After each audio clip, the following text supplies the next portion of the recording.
안녕하십니까. 김영식 목사입니다. 어느덧 새해가 됐는데 새해 복 많이 받으십시오. 그리고 새해에도 늘 하나님이 우리와 함께 하시기를 원합니다. 제가 크리스마스 전후로 해서 새해가 오기까지 한 2주간 동안 컨디션을 조절하느라고 좀 쉬었습니다. 오늘은 창세기 6장 초반부 노아의 홍수, 정확히 말하면 노아 시대의 하나님의 대홍수 심판 이전에 인간의 상태에 대해서 말씀드리고자 합니다. 키포인트는 왜 하나님께서는 자신이 친히 창조하신 인간과 모든 피조물까지 홍수로 심판하여서 쓸어버리려 하셨는가? 그렇게 하지 않으면 안 되었는가라는 점입니다. 창세기 6장 5절에서 7절에 보면 하나님의 한탄이 나옵니다. 제가 한번 읽어드리겠습니다.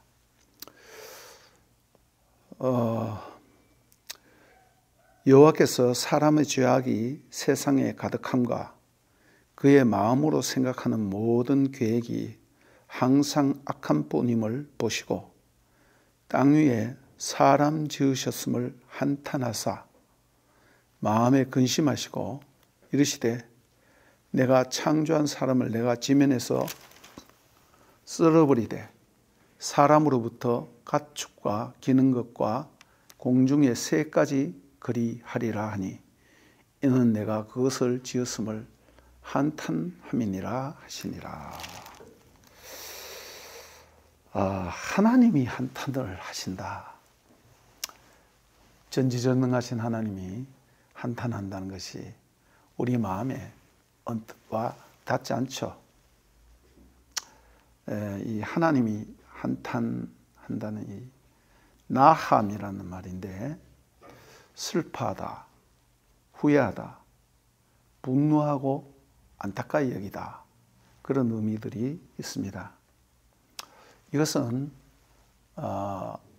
인간들의 이 죄악을 보면서 하나님의 마음이 드러난 것입니다.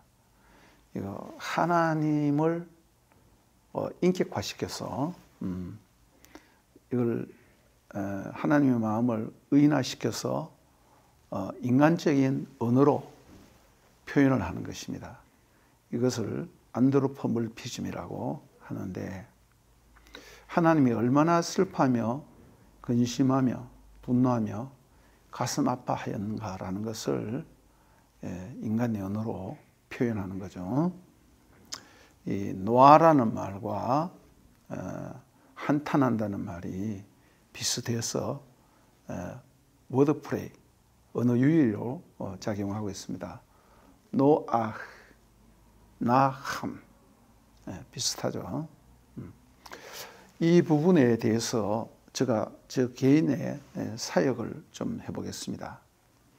또 여호와께서 보시니 인간의 악이 그 땅에 넘쳤고 그의 마음의 생각이 성향은 온종일 악한 뿐이었다. 또 여호와께서는 그 땅에 인간을 만드신 것을 후회하게 되었다. 또 여호와께서는 그 마음에 매우 걱정을 하셨다. 또 여호와께서 이르시기를 내가 창조한 그 사람 하 아담을 땅에 하 아담아 모든 표면에서 사람으로부터 짐승까지 기는 것과 하늘의 새에 이르기까지 내가 쓸어버리겠다, 멸절시키겠다 이렇게 표현할 수 있습니다.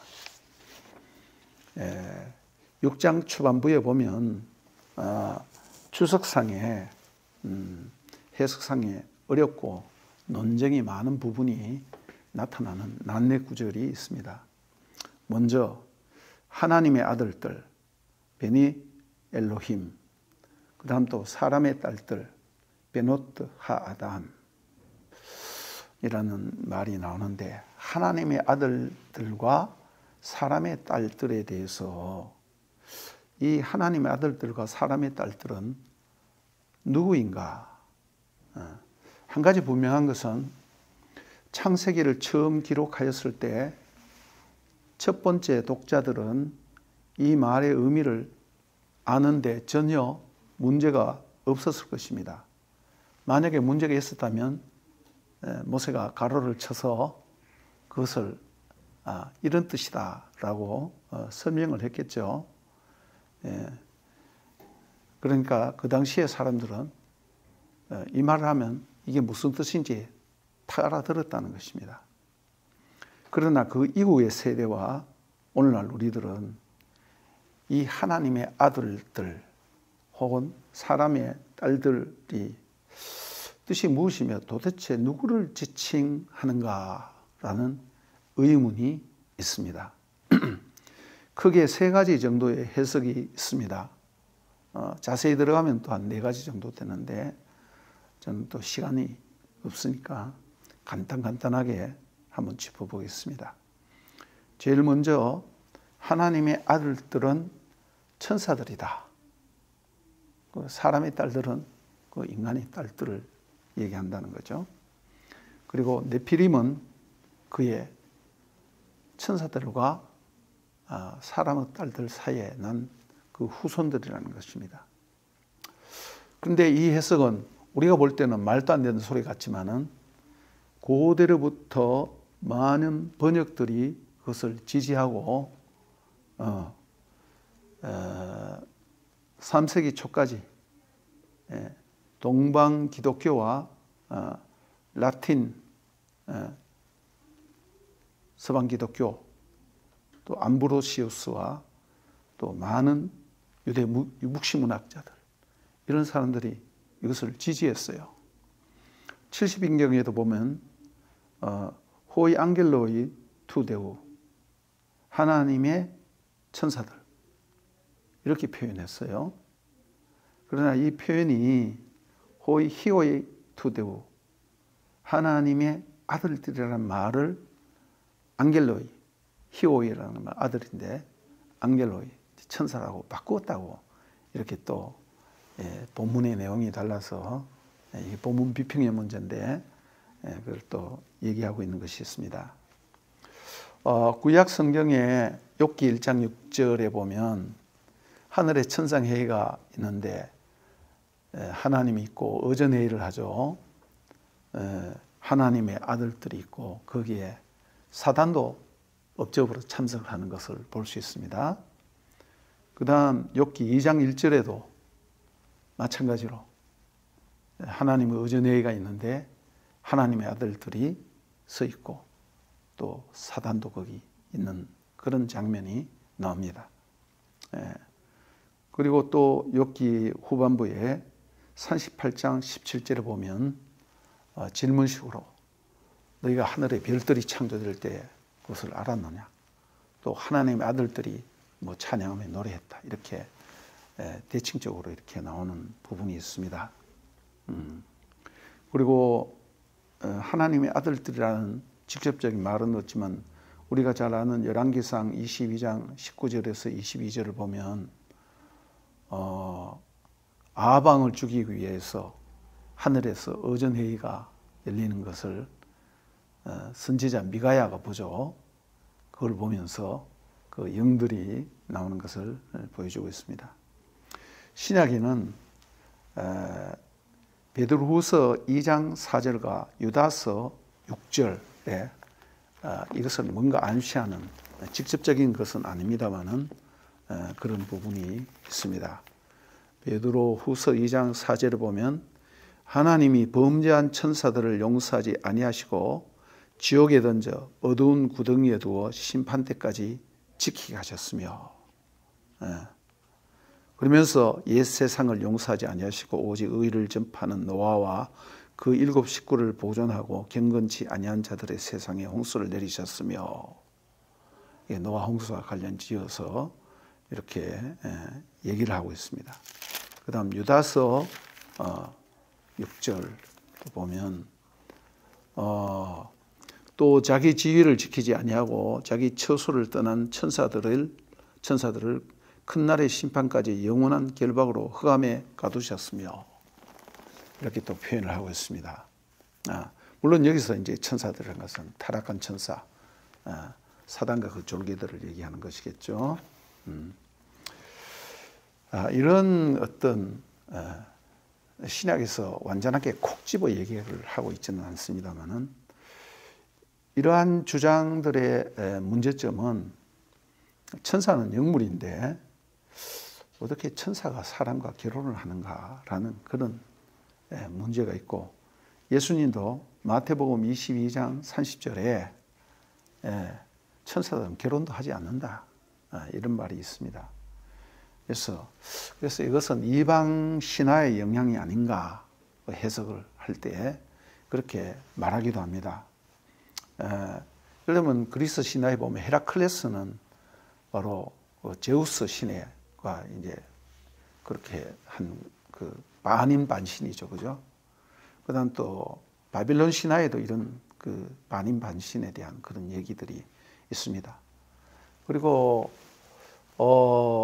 고대 사회의 그 신화로 내려오는 그런 여러 가지가 동서양 고금을 막론하고 그 영웅적인 서사시라든가 반인 반신에 대한 그런 얘기가 많이 나오죠. 그래서 이것이 성경 해석의 한 부분이 일부분의 학자들이 그렇게 하는데 이것은 그 영향을 받았다, 이렇게 또 반론을 제기하기도 해요.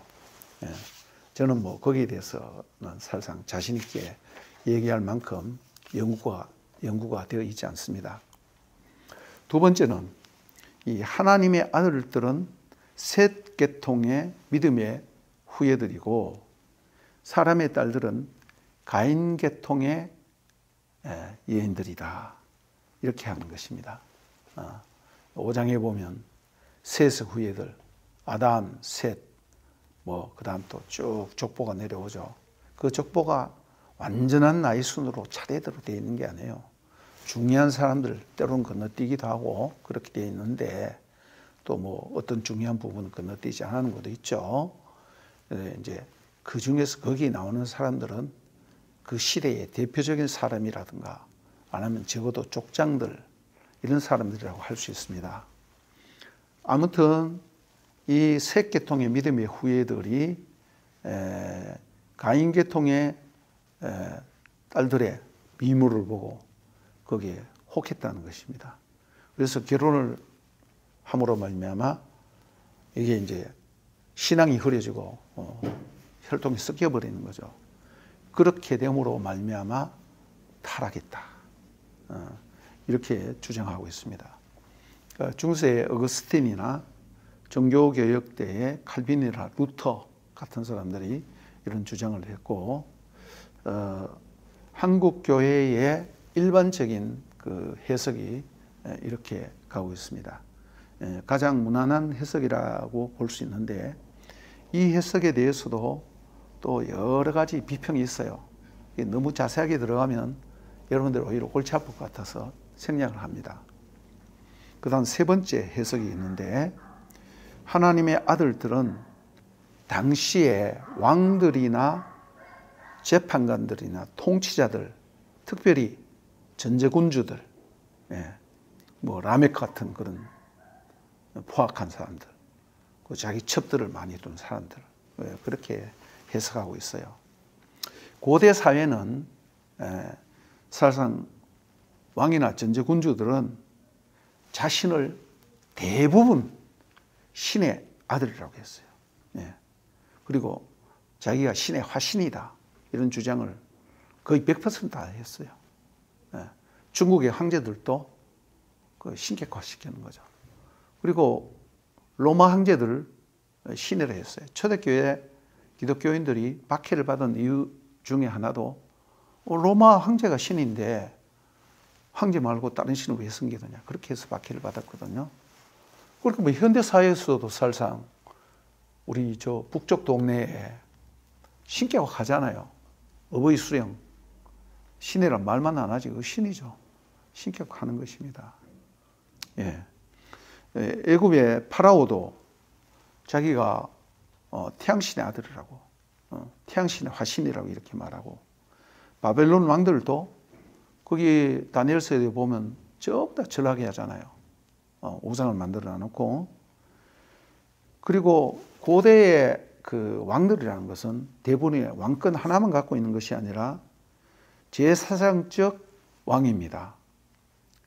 예를 들면 단군이 있죠. 단이라 뭡니까? 제단할 때 단해요. 제단에서 제사를 드리는 제사장이라 이 말입니다. 그 제단에서 제사를 드리는 제사장이니까 그 뭐 어떤 영감을 받고 어떤 그런 그 신탁을 받고 그렇게 해서 하니까 사람들에게 영향력이 있단 말이야. 그렇게 해서 그 사람들이 영역을 넓혀가면 나중에 그게 더 왕이 되는 거예요. 그러면 자기를 나는 신탁을 받는 사람이다 해서 신적인 왕으로 그렇게 자기를 우상화하는 거죠. 그래서 즉 타락한 종교와 절대 왕권의 심각한 타락과 전제 군주들의 그 부도덕, 이것이 항상 같이 가는 것입니다. 시편 2편에도 보면 요 시편에 있는 것은 반드시 타락한 것은 아니에요. 일반적으로 다윗과 그의 그 후예들에게도 이 말을 했어요. 시편 2편은 다윗이나 그 다윗의 후손들이 왕위를 취임할 때, 왕으로 기름 부음 받을 때 한 찬양이거든요. 그래서 내가 너를 열국 중에 왕으로 기름을 붓노라. 그러면서 하나님이 오늘날 내가 너를 낳았다. 하나님이 하시는 말이에요. 낳았다는 말은 왕이 하나님의 권위로 왕위에 취임한다는 그런 의미예요. 그래서 왕들을, 이스라엘의 왕들을 하나님의 아들이라 이렇게 표현을 했어요. 사무엘하 7장 14절에도 다윗의 언약이 있는데 내가 너희 후손, 다윗의 후손 곧 내 아들 이렇게 표현해 있는 거예요. 사무엘하 7장 14절. 그 시편 82편 6절에도 보면 그 왕들이나 재판관들에 대해서 한 말이 너희는 신들이며 지존자의 아들들이다. 이렇게 말했어요.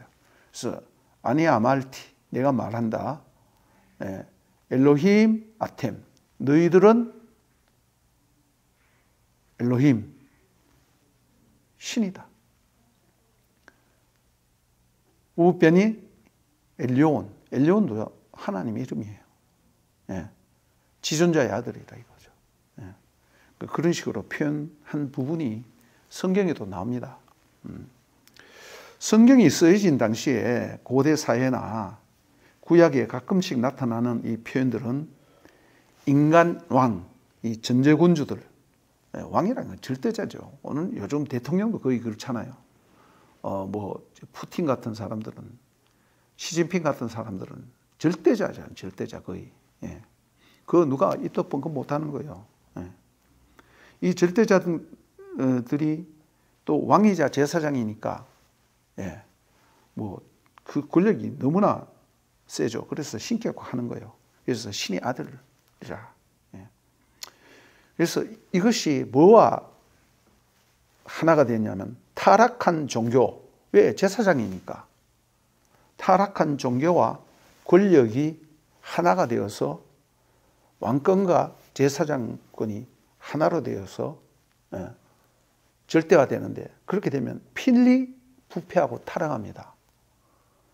그래서 왕이 힘이 있으니까 많은 여자들을 취하는 거야. 자기 마음이 들면 뭐 솔로몬도만 해도 처첩이 뭐 1000명이라 그랬습니까? 그래 갖고 타락하는 거잖아요.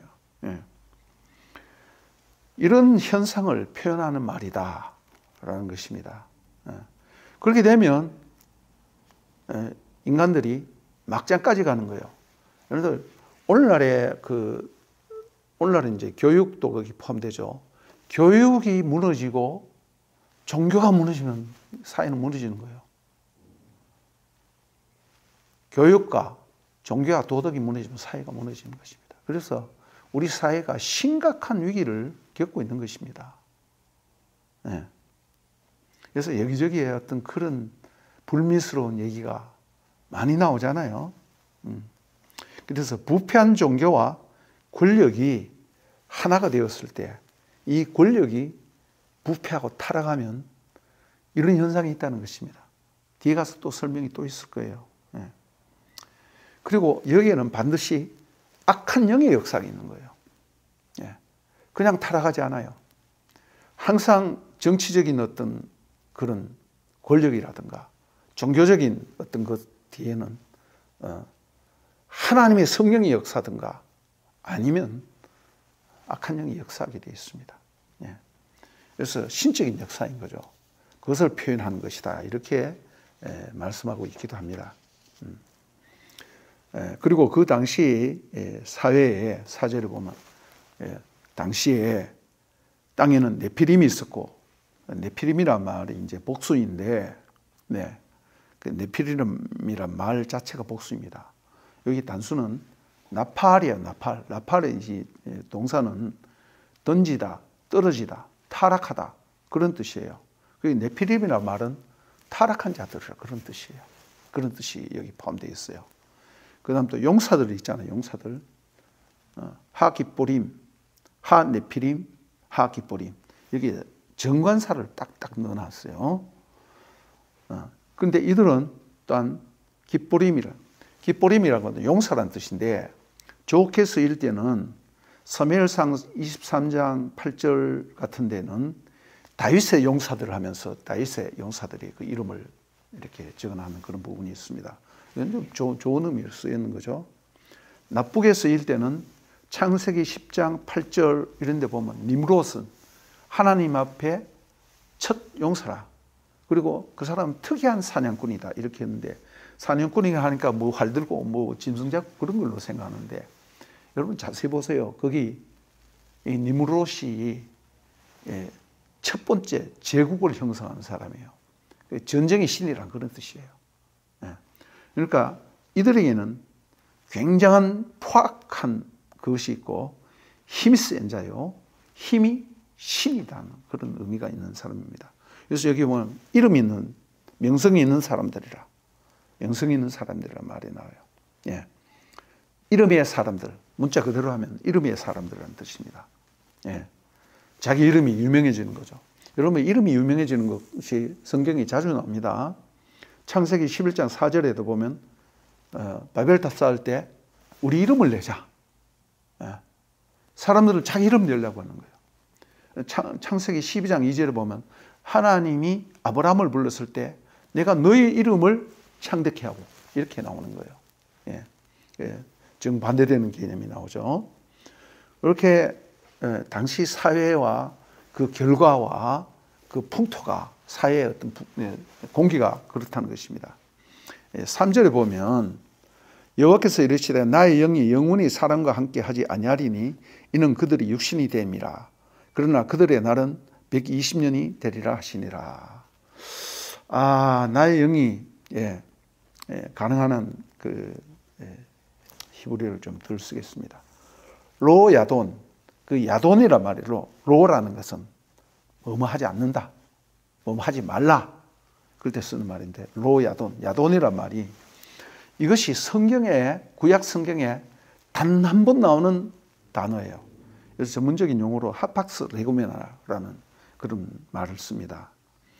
나의 영이 영원히 사람과 함께 하지 아니하리니 그러니까 야돈이란 말이 함께 하다라고 이렇게 번역이 됐는데 사실상 사전을 찾아보면 이 뜻이 뭔지 모른다 이렇게 나옵니다.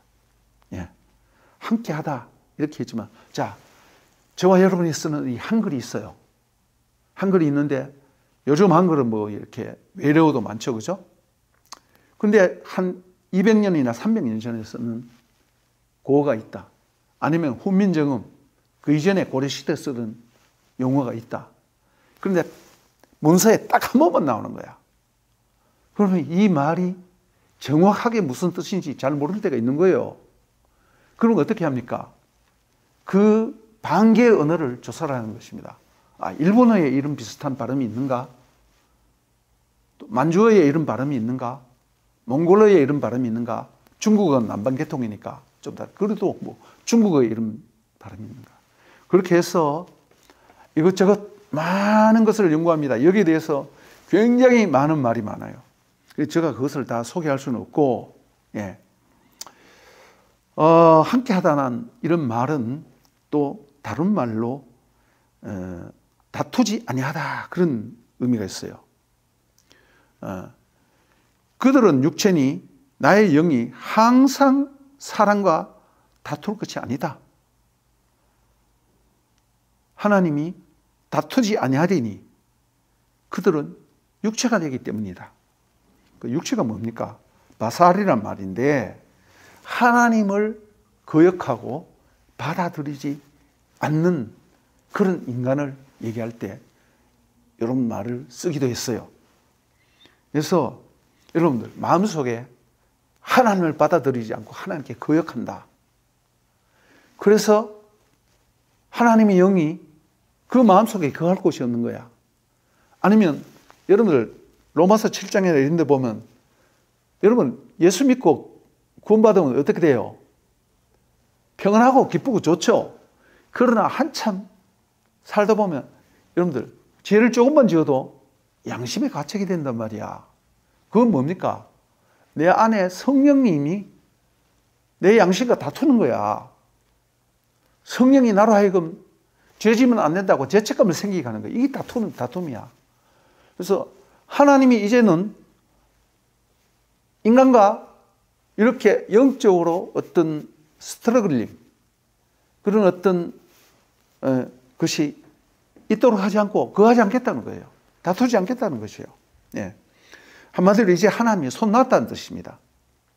방치하고 버린다는 뜻이죠. 그렇게 되면 뭐냐면 마음이 양심이 무뎌져서 화인 맞아서 이제 죄의식이 없어집니다. 죄의식이 없어지면 어떻게 돼요? 심판이 있어도 그걸 모르는 거야. 전 제 주변에 그런 거 많이 봅니다. 어떤 집안을 보면 말이죠. 질이 멸렬하는데 우상 숭배를 해서 질이 멸렬하는데 그것을 몰라요. 너무너무 안타까워요. 그러나 예수를 잘 믿는 사람들은 작은 죄를 짓고도 이거 내가 이 하나님 앞에 죄를 지었구나라고 얘기를 하게 되는 거야. 그게 마음속에 다툼이 있는 거죠. 갈등이 있는 거죠. 쉽게 말해서. 이런 걸 얘기하는 거죠. 그래서 야도네란 말이 바로 그런 의미라고 저는 이제 생각되어져서 이렇게 길게 설명하는 것입니다. 그래도 그들의 날은 120년이 되리라. 이 120년이 인간의 수명을 120년으로 짧게 한다는 뜻인지 홍수가 나기 이전까지 120년을 기다린다는 그런 뜻인지 저도 잘 모르겠어요. 그러나 인간의 나이가 점점 줄어서 홍수 이후에 나이가 급격하게 줍니다. 아브라함이 이런 사람은 약간 더 오래 살았지만은 모세 같은 사람도 120년, 거의 다 120년 넘어가지 않았어요. 그것도 좀 일리가 있는 말이고. 또 노아가 요즘 같은 경우에는 뭐 방주를 지었다는데 그건 다음번에 또 제가 얘기하겠지만은 요즘 말로 말하면 쉽게 말하면 항공모함 짓는 거예요. 항공모함. 예. 미국에서 제일 큰 그 항공모함 짓는 것보다 이 방주 짓는 게 더 어려워요. 그때 당시에 어떤 그 공업 기술이나 이런 걸 볼 때에. 예. 그래서 저는 아직까지 이 부분을 인간의 수명을 얘기하는가, 또 노아가 홍수 나기 전까지 방주를 짓는 기간, 혹은 또 하나님이 사람들이 회개하고 돌아오기를 바라는 유예 기간인가 하는 것을 제가 결정하지 않았습니다. 두 가지 다 수용을 하면서 그냥 두겠습니다. 그래서 또 네 번째는 마지막으로 생각할 것이 뭐냐면 이들의 죄를 보면 하나님의 아들들이 사람의 딸들의 아름다움을 보고 자기들이 좋아하는 모든 여자들 아내로 삼는지라. 이 단어가 창세기 3장에 아담과 하와가 선악과를 따먹는 그 단어와 정확하게 일치합니다. 보다, 라. 보니까 보암직하고 먹음직하다 할 때, 보기가 좋다 할 때, 키, 톱, 아름답다, 보기 좋았다, 그런 뜻이에요. 그 다음 취하다, 락하, 따먹었다, 그런 뜻이에요. 그래서 여기서 볼 때에 모든 죄는 죄의 본질이 다 똑같구나. 아담이 죄를 지었는데 나하고 무슨 상관이 있느냐, 사람들이 이렇게 생각하는 사람 참 많아요. 그러나 여러분 깊이 은혜를 한번 받아보세요. 성령님 여러분 마음을 깨닫게 해주시면 내가 바로 아담과 하와가 있던 그 자리에서 선악과를 따먹은 놈이 나구나 라는 것을 인정하게 될 겁니다. 그래서 여기 이들이 죄를 짓는 것을 보면 보다, 보기에 좋았다, 키, 톱, 취하다, 락하크, 라, 보다, 보기에 좋았다, 키, 톱, 락하크, 자기 아내로 취했다, 이런 말이, 똑같은 말이 나온다는 것입니다. 오늘은 여기까지 말씀드리겠습니다. 감사합니다.